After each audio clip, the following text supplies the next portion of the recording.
Одан кейін шыны керек өз-өзімді танып, ең бірінші енді жұмыс орным практикант ретінде бұл даму болған. Ең бірінші адамды бұл қуатты адамға әкелетін бір нәрсені таныдым.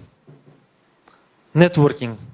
Тек қана бизнес емес, өмірдің барлық категорияларында, өмірдің барлық ситуацияларында нетворкинг бұл бірінші орында болады.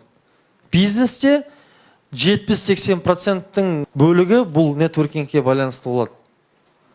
Қалғаны бұл команда, талант, адамның жұмыс істей алу, управленческий менеджмент дейді ғой, соның бәрін дұрыс компанияға енгізе алу, бұның бәрі соған байланысты болады.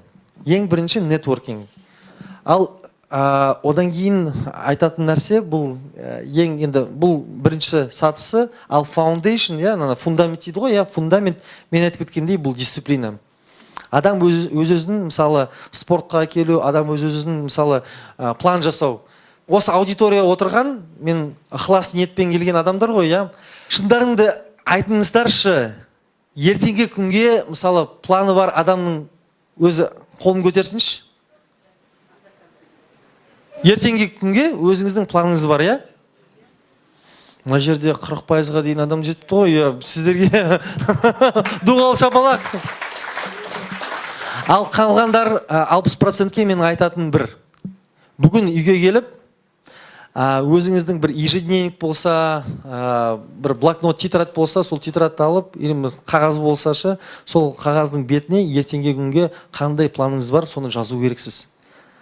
Және бұл айтылып отқан инсайтты сіз әрдайым, әр күн сайын жазып отыру керексіз. Мысалы, өзіңіздің кімде қазір смартфон бар, смартфон? Қолыңыз көтеріңізші, смартфон.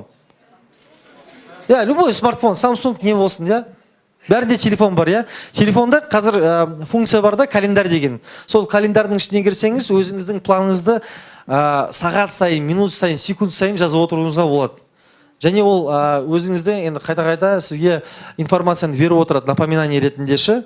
Осыдан бастасаңыз, нұр үстіне нұр болады. Себебі адамдардың 90% өзінің пландарын жасамайды. Сол себептен өте көп қиыншылыққа ұшырайды. Екінші дисциплина бұл қаржылық дисциплина. Көбіміз шыны керек, қазақ болған соң, мысалы, үйде телевизор алады, үлкен панельді телевизор алады, үлкен холодильник, трехкамерный холодильниктер алады, ол холодильниктің ішінде продукты бар ма, жоқ па, ол екінші сұрақ. Көбісі бір iPhone шықса, бірінші iPhone-ды жүгіріп барып соны алады. Кредитке батып, қарызға алып, сол iPhone X-ті алу керек. Бұл өмірдің мақсаты сол iPhone X-ті алу керек. Не үшін? Не үшін? Қазақ, беспонтовый қазақ дейді. Енді бұл, қалай айтсаңыз, әрбір телефон, мысалы, Nokia болсын, LG болсын, функционалдық несін алсақ, ол көпке енді арасы көп емес. Бірақ та iPhone X 470 мың теңгеге iPhone X-ті сатып алып, сол неге кредитке алып, өзінің қаржылық планынан айырылтып, мысалы, өзінің үйінде керек нәрсені сатып алмай, сол iPhone X-ті сатып алған адамдарды мен енді қалай айтсақ, жоқ, бұл не понимай емес. Есі дұрыс адам ба деп ойлайын да. Шыны керек, осындай есі дұрыс емес адамдардың ішіне мен де болғанмын. Әйтеуір бір сотовый телефон шықса, соны бірінші барып алу керек. Қарызға батып, кредитке алып, әйтеуір еще кредит бермейді маған. Сенің кредитнің историяң қызық екен, жұмыс істемейсің, бірақ та кредитке ала береді екенсің деп. Сол себептен ең біріншіден, мысалы, iPhone-ды алсаңыз, қандай ол сізге пайдасы болады деген сияқты сұрақ қойыңыз керек. Любой нәрсені алсаңыз, қандай пайдасы келеді. Мысалы, сіз iPhone-мен блог снимать етіп, мысалы, SMM жүргізсеңіз, рекламдық бір материал дайындасаңыз, оның хотя бы бір, мен 100% демеймін, хотя бы iPhone-ның 25%-ның енді қалай енді функционалын істей алсаңыз, сіз күшті адам боласыз. Себебі барлық адам дүниежүзінде айфонның тек қана 5%-ін біледі. Функционалдың тек қана 5%-ін пайдаланады. Болды. Звонок, WhatsApp, камера, селфи, Instagram, Facebook. Тағда не істейсіздер? Календарға жазам мен сияқты. Заметки, Тағда не бар? WhatsApp, Telegram, анау бәрі болады. Басқа ештеме пайдаланбайды. Бірақ та айфонның функционалы бұл программалардан мыңдаған емес, миллиондаған программалар шыққан.